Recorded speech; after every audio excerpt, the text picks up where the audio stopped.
spoke with Representative Steve Cohen a while back, and he was calling for what Rand Paul is essentially calling for now, which is for the federal government to truly respect states once and for all that have legalized marijuana for medical and other purposes. You've been very vocal in pushing from the hemp side for the federal government to respect states. Is there a legislative nexus here with respect to federalism and getting the feds out of regulating cannabis at the state level?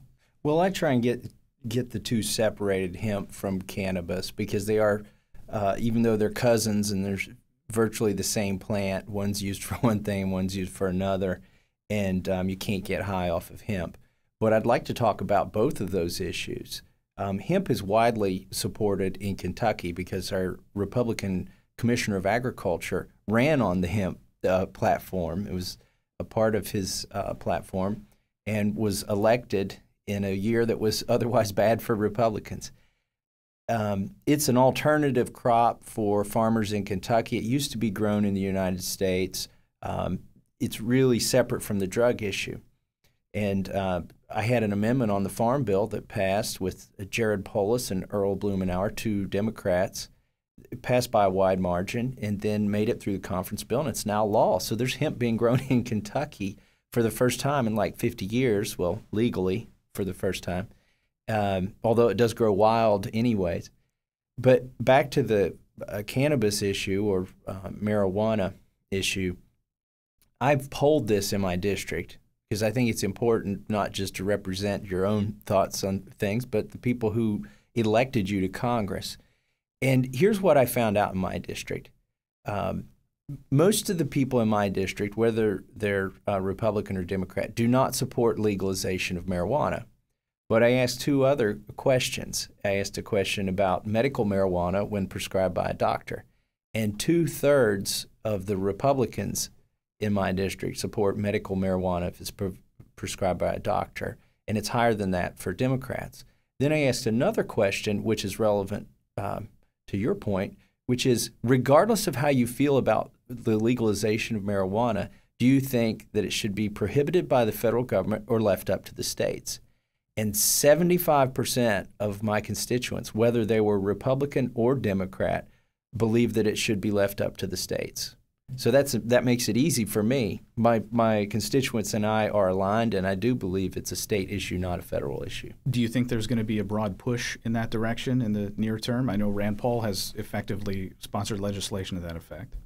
Well, there's definitely movement in the House. I don't think the majority of the House can get there yet, but we had a very telling vote at one of these amendments that happens on an appropriations bill. Dana Rohrabacher was the sponsor, and it basically said that none of the funds used in this appropriations bill will be used to enforce or to crack down on people who are prescribing medical marijuana. So we have had a vote on medical marijuana in the House, and it did pass.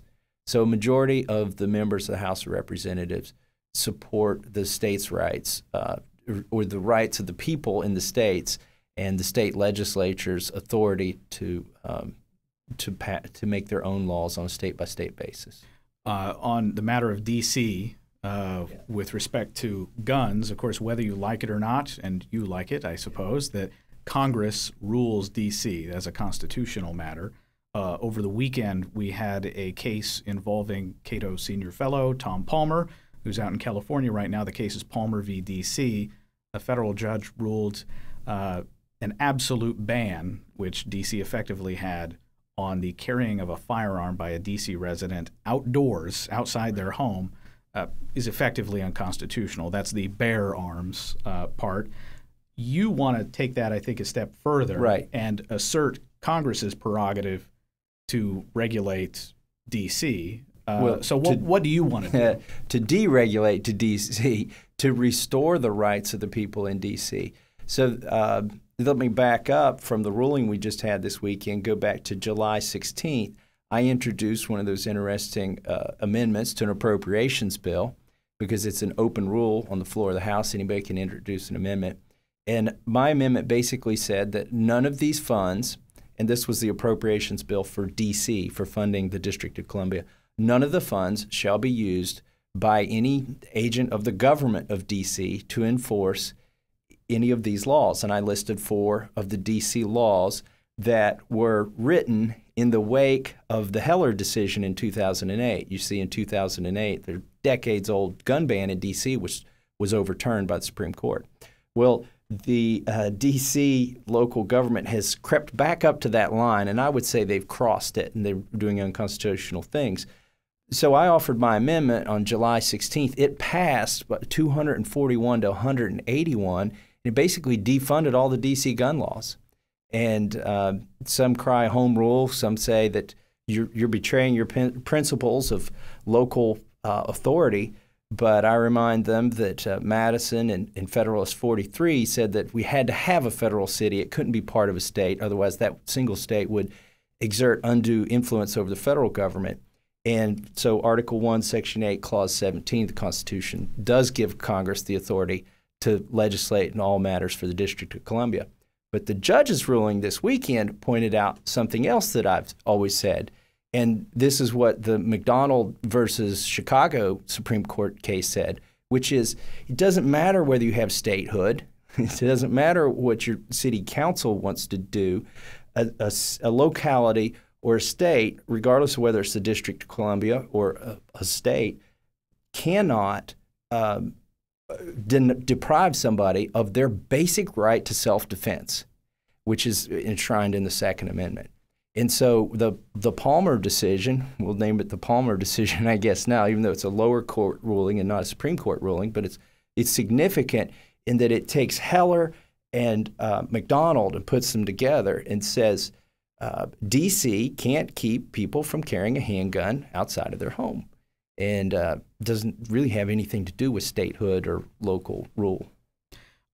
I know you're technically in the majority. That is, you're part of a Republican majority. Do you really feel like you're part of the majority in the House? And I mean, I'm talking about, are there areas where you essentially stridently disagree with most of your House Republican colleagues? Well, U.S. politics is shoehorned into the two-party system. And overseas, they've got sort of a coalition government in a lot of countries. Now, I'm not saying ours isn't better than theirs, but really within ours, you have to recognize you have coalitions. You have coalitions within the Republican Party, and then you have actually some natural coalitions that form between Republicans and Democrats. And I've formed several of those depending on what the issue is. Now, in the House of Representatives, I go back and I tell my constituents, Republicans are in the majority, but fiscal conservatives are not. And until you come to grips with that, it's hard to understand why there's a $17 trillion deficit and it just keeps going up, even though the House of Representatives holds the purse strings. So that's something that's important to point out. Fiscal conservatives are not in the majority, even though Republicans are. There are lots of times that I can form coalitions across the aisle on various issues. For instance, mandatory minimums. I'm on a bill with Bobby Scott that mirrors a bill that Senator Paul has.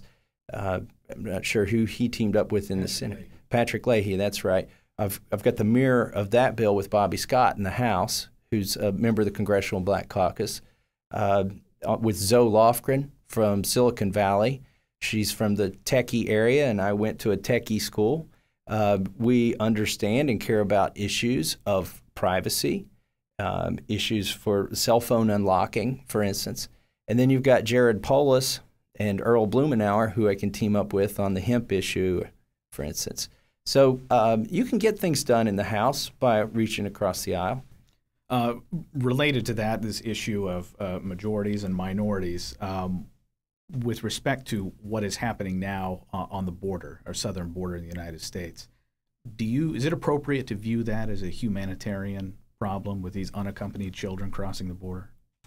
Well, let me back up a little bit and start at the high level. Some say that the libertarian viewpoint should be open borders, and that's completely, and that may be the right approach or not for some people, but it's completely incompatible with a welfare state. And if you've got incentives, if you're giving away free things and you've got an incentive for people to come across the border, you're going to have that. And I'm afraid that's what the president has set up. I believe that we need strong borders. Do we have a humanitarian crisis there? Yes. I don't mean to be really partisan here, but I really do think the president has caused this problem. I don't think he has a genuine interest in doing what he can to fix it. And, you know, my son 2 years ago went to Honduras on a mission to help kids down there with the church. And it wasn't a war zone, or he was 14 at the time. I wouldn't send him to a war zone. There are a lot of things that we could do to help folks without opening our borders and telling them to come here and exhaust our social nets here. So what do you see as the path forward, with respect to the children that are crossing the border here? In some sense, I think the president has just called checkmate. I think he's got incredible leverage with this issue. He says that Congress must act.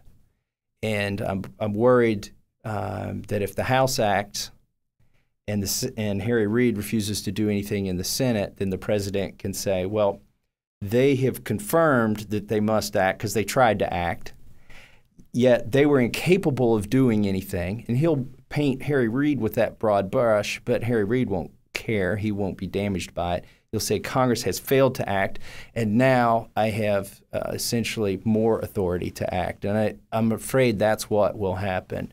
I think there is very little besides the optics of the situation that we can influence in the House of Representatives before our recess in August and our recess in October.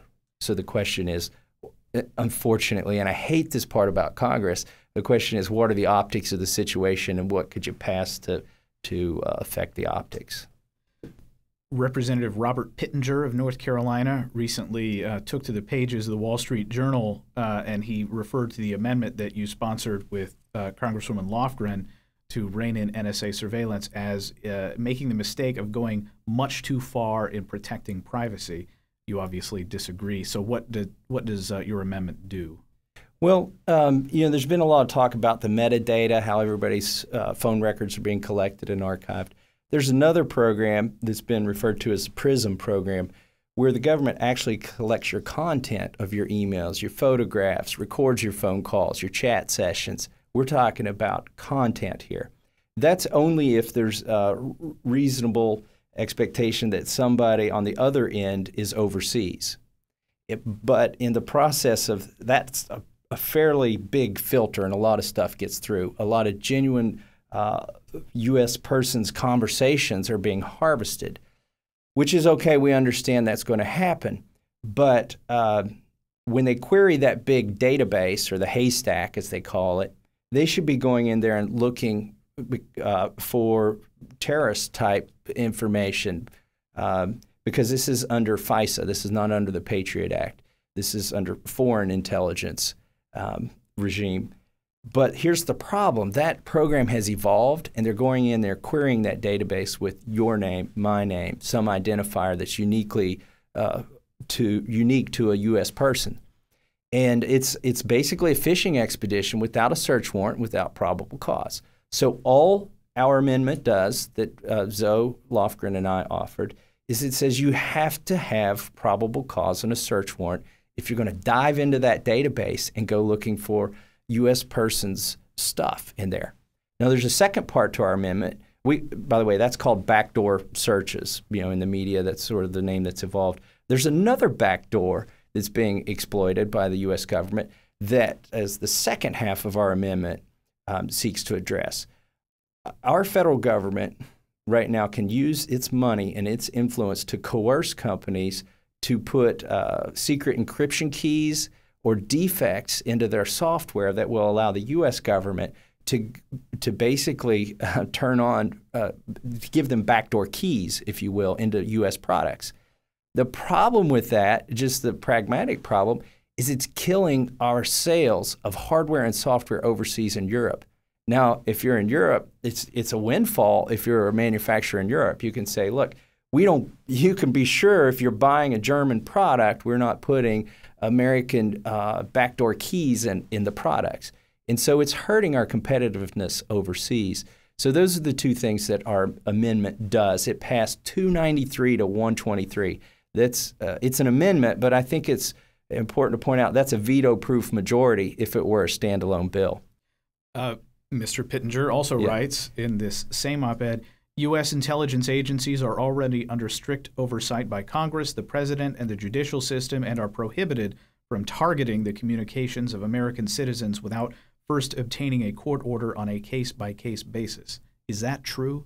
No. If they were under strict surveillance or strict oversight of Congress, we wouldn't be having this discussion. We're having this discussion because the government's been out of control.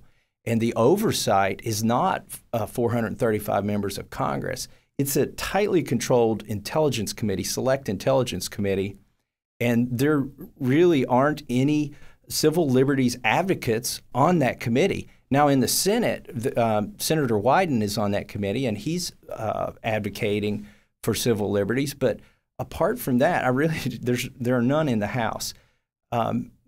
So, some people say that I'm threatening by requiring probable cause and a search warrant to search these databases of content for U.S. persons identifiers, that I'm compromising the safety of the United States, or the 293 of the 435 congressmen that voted for it are compromising our safety, which is absolutely false.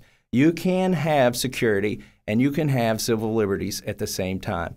And, the Fourth Amendment and our founders, they set this up that way. There's just some basic, important checks that you have to have on that system. And right now, all those fuses are blown, and our government is doing things that are not constitutional.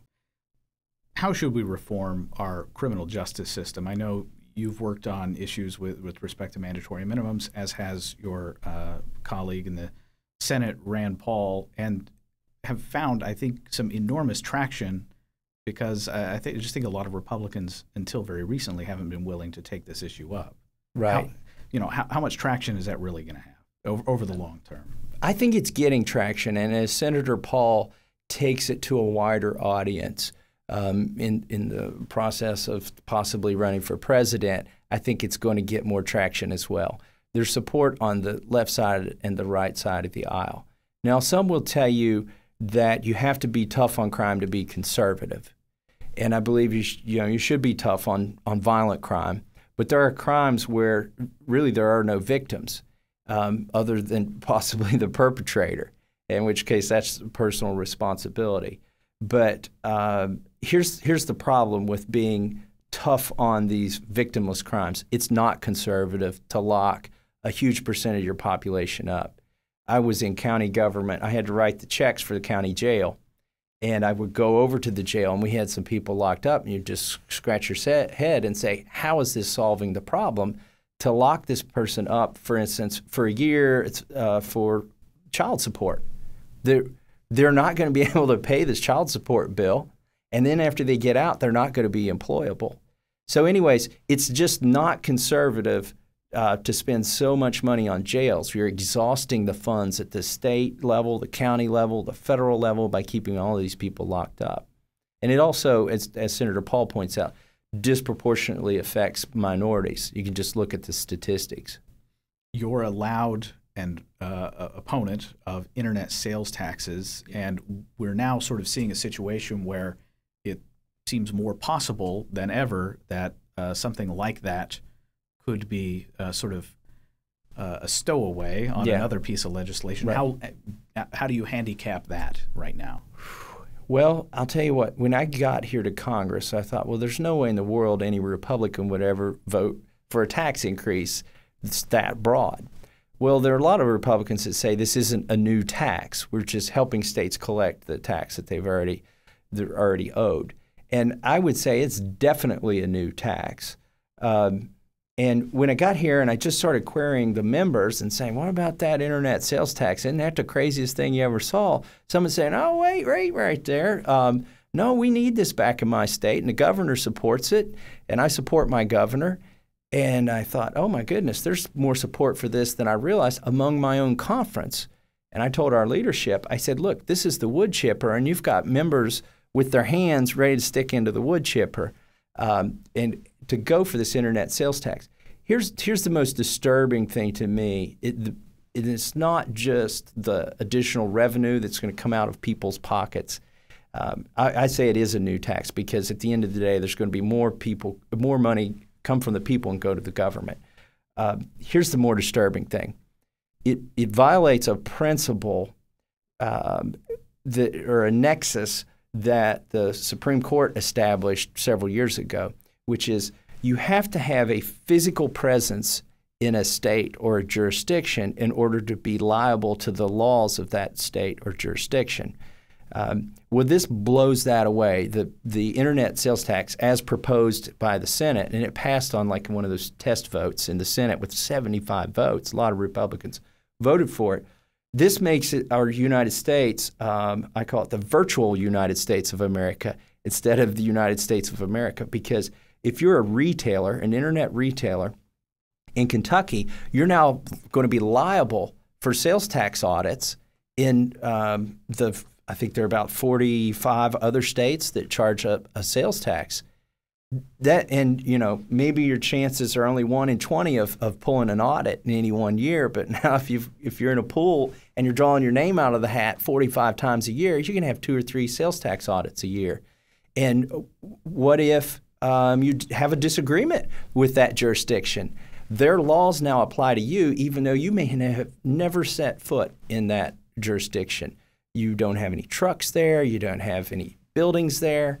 So that's the most disturbing thing about me and about that tax to me. And I think it would have a chilling effect on internet commerce, and it's really going to open the door for other things. There has been some discussion in both chambers, and this is what scares me, of tying the internet sales tax to the extension of the internet service provider tax moratorium. You see, Congress decided, in some ways pretty visionary when the internet was just getting started, that this was important enough that we needed to keep local jurisdictions from taxing your internet service because it could be, just too tempting for a lot of local jurisdictions and states to start taxing internet service.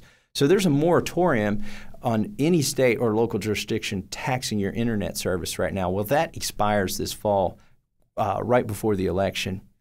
And there has been some discussion, hopefully it's died, about tying the internet tax to this, the internet sales tax to the moratorium on internet sales or internet service providers. It seems like the impact here would be a fairly disparate one on small retailers who happen to engage in a lot of online sales. Yeah, this is what people need to understand, and I understand this acutely because of the lobbyists that pound on me when I go to the floor of the House and speak against the internet sales tax. This is not led by small mom and pop brick retailers. The push for the internet sales tax. They're not up here in Congress asking for an internet sales tax. It's your big retailers, your big box stores. They feel threatened by the internet. They feel threatened by the sort of commerce that eBay enables. And they seek for Congress to level the playing field for them. So if you go back to my state, retailers, the small retailers don't fit this one-size-fits-all description. They're not like bricks and mortar. We call them brick and click. Most of the small retailers in my area are selling stuff on the internet and to their neighbors locally, and they don't want an internet sales tax. It's going to take more money out of people's pockets. There'll be less commerce, be more headaches for them. They'll have to pull back in and just sell things in their own state instead of dealing with 9,000 taxing jurisdictions. So it's really being pushed by the big box stores and the big retailers. It's not being pushed by the small shops on Main Street.